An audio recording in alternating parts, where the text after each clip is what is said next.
Hai friend forwarder, kami di sini akan menjelaskan mengenai proses pengiriman barang atau jasa yang biasa disebut dengan freight forwarding. Konsep manajemen rantai pasokan dan logistik. Manajemen rantai pasokan atau supply chain management atau yang dikenal dengan SCM adalah ilmu logistik sebagai suatu sistem terintegrasi yang mengkoordinasikan semua proses dalam organisasi atau perusahaan yang mempersiapkan dan mengirimkan produk atau barang ke konsumen. Ini bertujuan untuk memaksimalkan jumlah uang atau nilai dan keuntungan yang dihasilkan. Komponen rantai pasok. Di dalam rantai pasok terdapat 3 bagian. Yang pertama, rantai pasok hulu, di mana proses ini merupakan proses yang merencanakan dan juga pengadaan.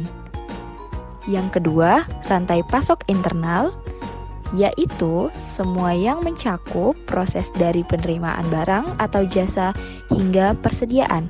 Dan yang ketiga merupakan rantai pasok hilir. Di sini merupakan seluruh kegiatan transportasi dan juga distribusi. Manajemen logistik dapat dipahami sebagai seperangkat keputusan untuk pengelolaan barang yang optimal, dimulai dari perencanaan, permintaan, sampai ke pendistribusian barang kepada pelanggan. Dengan manajemen rantai pasok dan logistik. Logistik dan rantai pasok mencakup produksi dan distribusi barang atau jasa ke semua jenis pelanggan, di mana jika dijalankan dengan baik akan memberikan keunggulan yang kompetitif. Besarnya peran freight forwarder dalam aktivitas ekspor-impor di dunia. Dampak positif pada dunia logistik, khususnya di Batam.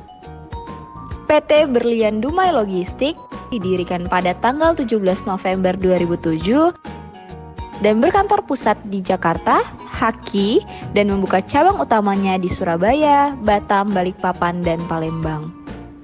PDL yang berada di Batam terletak di Jalan Raja Isa, Komplek Ruko Grand Niaga Mas, nomor A42.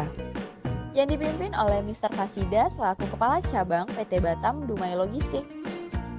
BDL adalah perusahaan logistik yang menyediakan solusi logistik global satu atap dan komprehensif untuk pelanggannya. Freight forwarding dipahami dalam 2 bagian, yaitu freight forwarding domestik dan internasional. Freight forwarding domestik tak terkecuali freight forwarding internasional juga diperlukan beberapa persyaratan yang harus dipersiapkan, seperti LC, invoice, bill of lading, shipping instruction, dan beberapa dokumen pendukung lainnya. Dalam proses freight forwarding, pastinya ada kendala-kendala yang dialami sebuah perusahaan.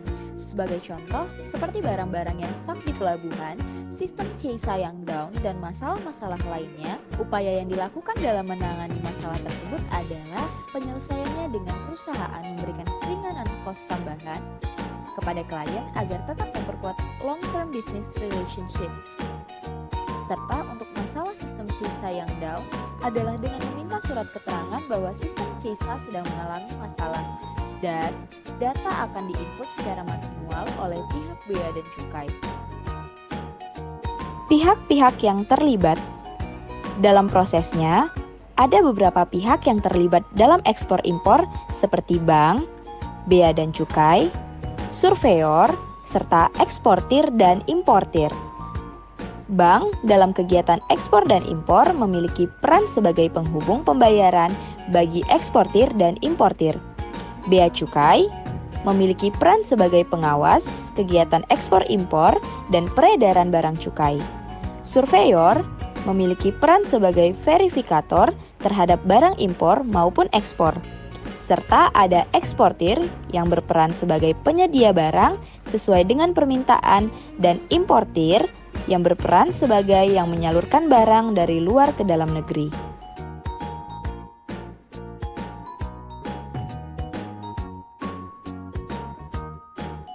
Estimasi biaya, model transportasi.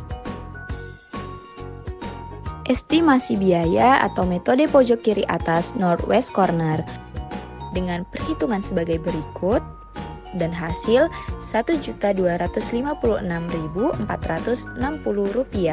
Jadi, rute untuk agen 1A, agen 2A BC, dan agen 3C.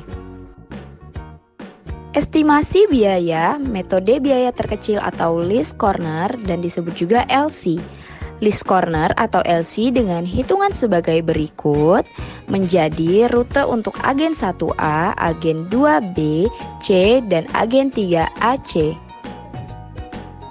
Estimasi biaya metode pendekatan Vogels atau Vogels Approximation Method atau VAM dengan hasil perhitungan sebagai berikut dan menemukan hasil Rp1.256.460. Jadi rute untuk agen 1A, agen 2A, B, C, dan agen 3C. Kesimpulan, sehingga perusahaan dapat menggunakan biaya yang optimal atau biaya minimum dengan menggunakan model transportasi dengan subpembagian metode NWC dan metode VAM untuk mengoptimalkan pengiriman dan menggunakan biaya yang lebih rendah atau sedikit.